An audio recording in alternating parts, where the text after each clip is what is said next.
Happy Easter to everyone if you celebrate. If not, yeah, hope you're having a good bank holiday weekend nonetheless.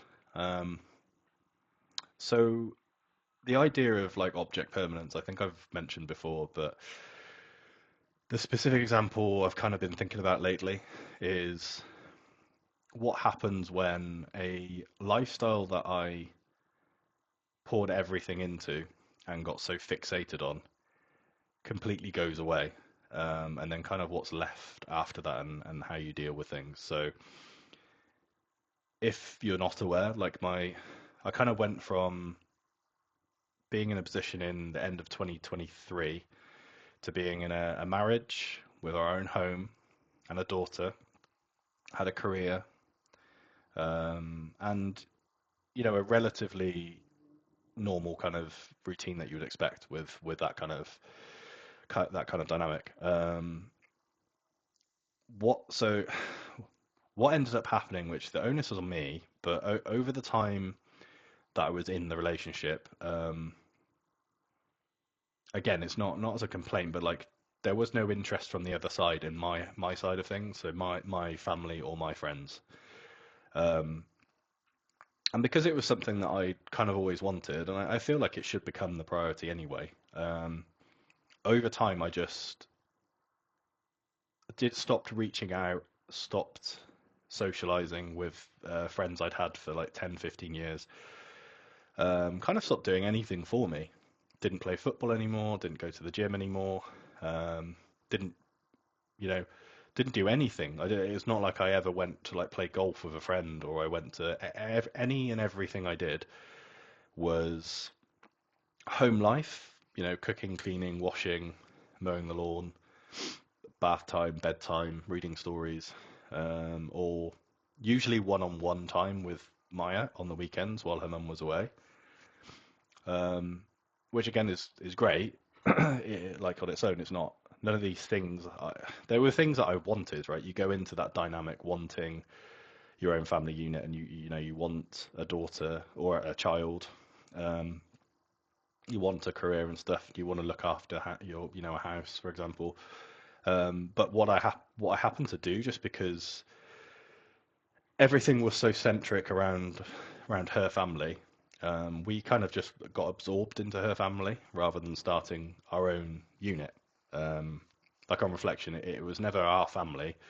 I was assimilated into her family, and then when we had our daughter, Maya was again just an extension of their family. There was no our family.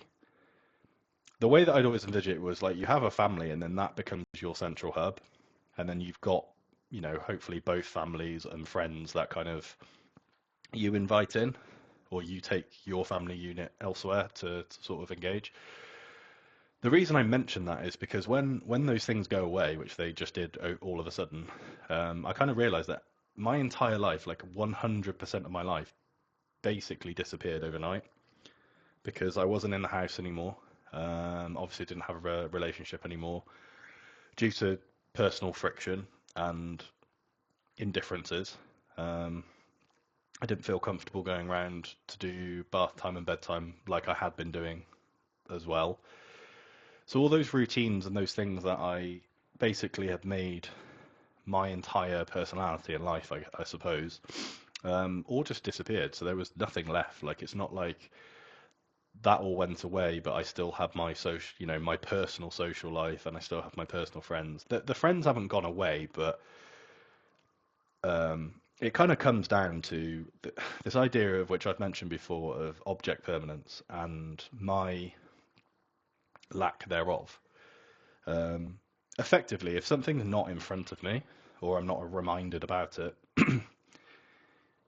it's almost like it doesn't exist. And it's not because I don't care about it and I don't value it, which on the face of things probably sounds like an excuse, but it's really not because the whole point of this is me trying to be self-reflective and work out how to best go about avoiding this in the future or making amends, if you like.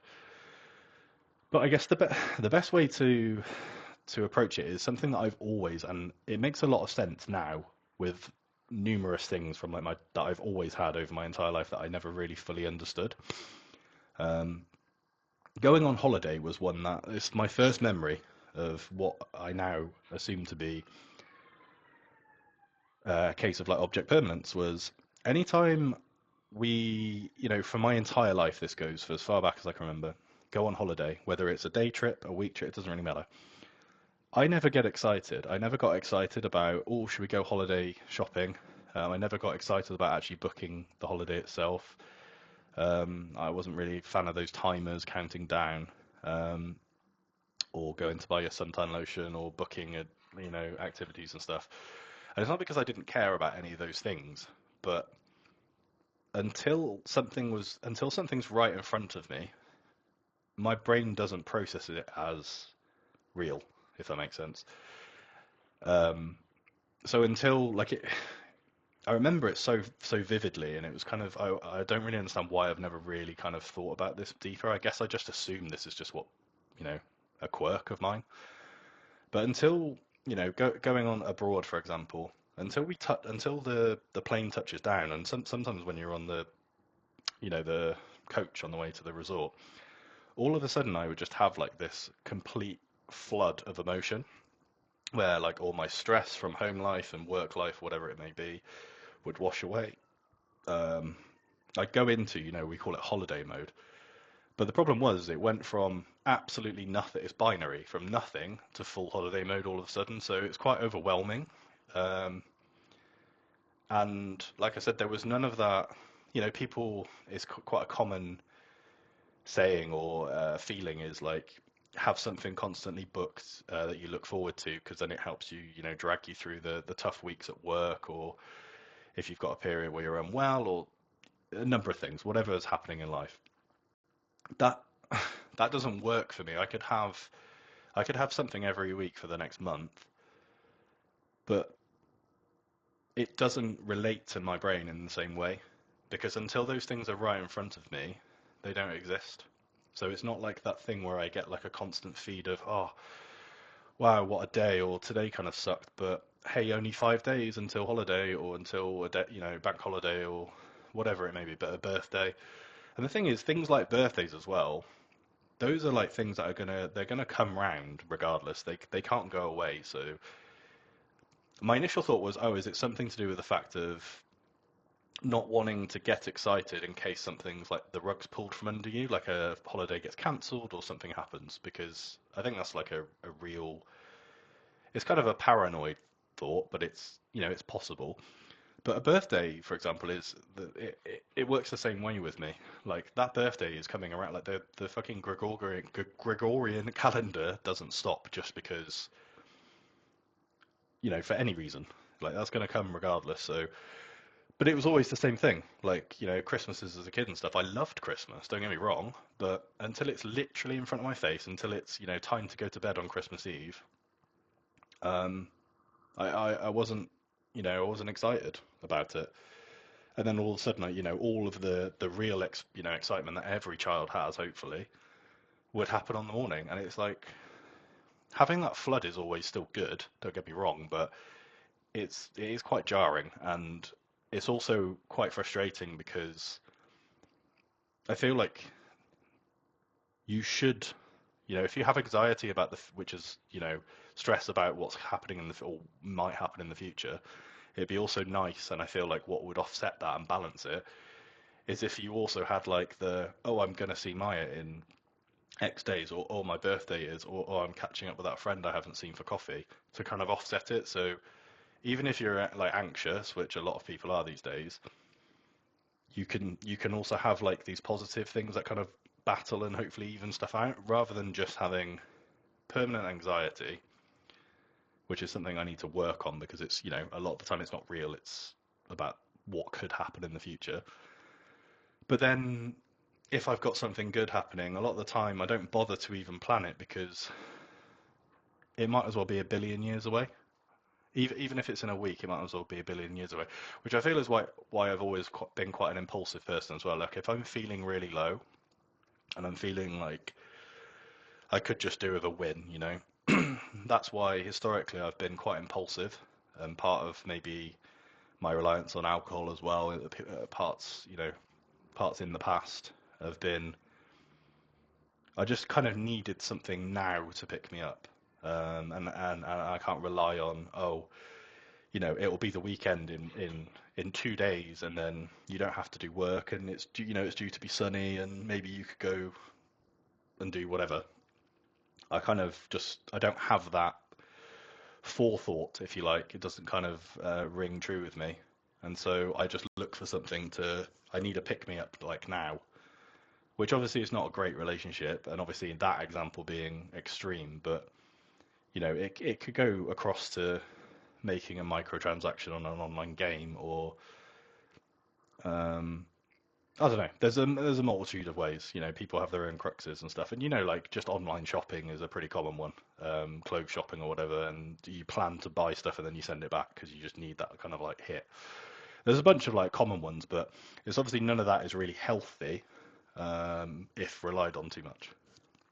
And I guess it's one of those things like to go back to the kind of family and kind of everything. What I centralized everything around just disappearing all of a sudden in one go. Obviously, the onus, like I said, the responsibility is on me because if I need to, like, I should be reaching out to these friends that I do want to see and I do care a lot about. Um, it's just not, it just doesn't compute with me. I just don't think about it. And it's really, like I said, it's pretty difficult to explain because I think it's one of those things. It's just like the equivalent being like if someone, so, people can be like described as lazy, and a lot of the time, granted, people can be lazy, but a lot of the time it's not because they're lazy. They're just frozen, if you like, and they're just like they don't know. They've got so many things, and they end up doing none of them. Kind of attitude. To me, this is something I need to like work out how best to cope with this, and hopefully build some bridges. Because from the flip side of things, it must feel pretty terrible. Um, all of a sudden, we've all got the expression, not the expression, but kind of the joke as a lad. So it can work both ways. Friend gets a girlfriend, and then all of a sudden, he can't come play golf or go to the pub or whatever anymore. And then if he ends up single in the future, we've got him back kind of attitude. Um, that's kind of like, I guess, how this feels is like, from the other side, all of a sudden, if someone reaches out to me and I go, shit, I love this person. I haven't seen them in so. Oh my god, that'd be so good. And I again get this flood of like positive feelings and oh my god, because it's in front of me and it's real at that point. That's all well and good, but obviously that must be really difficult from the other side of things because I'm never the one. It doesn't equate to me. I don't think to reach out myself, even though I would absolutely love the outcome if I sort of did. And I guess I don't even know, like, I don't know, like a workaround. I don't know whether anyone else thinks like this. I mean, I'm obviously not unique, but I don't know how common it is, I suppose. So yeah, just a thought, and yeah, I feel like it's one of those things I definitely need to try and work and address on because I feel like I'm missing out on, a lot of happiness, to be honest. And those things kind of, it's always like dominoes, you could be having a bad day and then you're reminded, oh, but yeah, but you get to see your friend or your daughter or whatever it may be. And that's supposed to trigger and go, oh, actually, yeah, that's great. Like, fantastic. Like, so to kind of have that absent entirely from life obviously isn't great. So, yeah. But as always, I don't know. This is already 40 minutes. Apologies. If anyone has got any comments or feels the same or thinks it's a load of BS or whatever, feel free to comment. And yeah, I'm always down for a discussion because, yeah, trying to be more accountable and more self-aware, which I think is always good. Anyway, peace.